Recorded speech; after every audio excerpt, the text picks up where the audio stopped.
വിധത്തിലുള്ള പ്രവൃത്തിയിലൂടെ സമൂഹ മാധ്യമത്തിൽ വൈറലാകാൻ ശ്രമങ്ങൾ നടക്കുന്നുണ്ട്. അത്തരത്തിൽ ഒരു ചലഞ്ച് ചെയ്യുകയായിരുന്നു ജീൻ പോർമാനോവ്. റാഫേൽ ഗ്രേവൻ എന്ന ജീൻ പോർമാനോവിനെ JP എന്നാണ് വിളിക്കുന്നത്. ശാരീരിക പീഡനങ്ങൾ ഏൽപ്പിച്ചുകൊണ്ടുള്ള ചലഞ്ചുകളിൽ പ്രശസ്തനാണ് JP. കഴിഞ്ഞ 10 ദിവസമായി ഇയാൾ ഇത്തരം ചലഞ്ചുകൾ ചെയ്യുകയായിരുന്നു. 46 വയസ്സുള്ള ഇയാൾ ഈ ചലഞ്ചുകൾ ലൈവ് സ്ട്രീം ചെയ്യുന്നുണ്ടായിരുന്നു.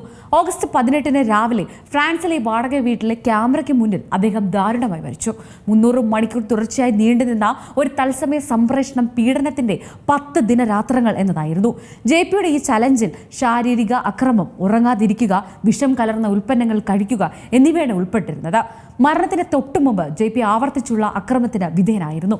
അദ്ദേഹത്തെ ചുറ്റും നിൽക്കുന്ന വ്യക്തികൾ തല്ലുക, തുപ്പുക, ശ്വാസം മുട്ടിക്കുക, വസ്തുക്കൾ എറിയുക എന്നിവയെല്ലാം ഈ ചലഞ്ചുകളിൽ ഉണ്ടായിരുന്നു. JP ഏകദേശം 4 വർഷമായി സമാനമായ ഹ്യൂമിലിയേഷൻ ലൈവ് സ്ട്രീമുകൾ നടത്തിവരികയായിരുന്നു. ഇവ ഓൺലൈനിൽ സ്ഥിരമായി പ്രേക്ഷകരെ ആകർഷിച്ചിരുന്നു.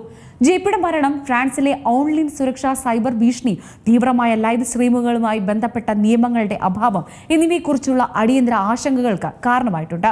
നമ്മുടെ കുട്ടികൾ അക്രമാസക്തമായ ഉള്ളടക്കത്തിന് വിധേയരാകാതിരിക്കാൻ ഓൺലൈൻ ഉള്ളടക്കം നിയന്ത്രിക്കുന്നതിൽ പ്ലാറ്റ്ഫോമുകൾക്ക് വലിയ ഉത്തരവാദിത്തമുണ്ട്.